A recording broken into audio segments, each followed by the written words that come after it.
तर मंत्री जयकुमार गोरे यावेळी बोलत होते। साताऱ्याच्या पालकमंत्र्यांमुळेच परिस्थिती बिघडली असा आरोप यावेळी त्यांनी केला। तर सातारा जिल्हा परिषद वाद आता शिगेला पोहोचल्याचं पाहायला मिळते। शिवसेना आणि भाजपमध्ये वादाची ठिणगी पडली। उपमुख्यमंत्री एकनाथ शिंदे यांनी आता बैठक बोलावली। शिवसेना मंत्री आणि आमदारांची ही बैठक सध्या होती। सातारा जिल्हा परिषदेतला वाद शिगेला पोहोचल्याचं सध्या पाहायला मिळते। आज विधान परिषदेमध्ये सुद्धा हा मुद्दा गाजला। सातारा जिल्हा परिषद निवडणुकीदरम्यान राडा झाला होता आणि त्याचे विधान परिषदेमध्ये आज पडसाद पाहायला मिळाले। आम्ही सुरक्षित आहोत का असा यावेळी सवाल शंभूराज देसाई यांनी विचारला, कारण या सगळ्या झटापटीमध्ये मला दुखापत झाली असं त्यांनी म्हटलं होतं। शिवसेनेनं या सगळ्याचा निषेध केला, मात्र भाजपनं जयकुमार गोरे यांनी सातत्यानं या सगळ्याला उत्तर दिलेलं आहे।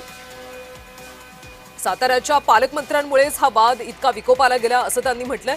पालकमंत्र्यांनी जाणं त्यावेळी गरजेचं होतं का असा सवाल विचारला जातोय। दरम्यान या सगळ्या संदर्भात उपमुख्यमंत्री एकनाथ शिंदे यांनी आता बैठक बोलावली।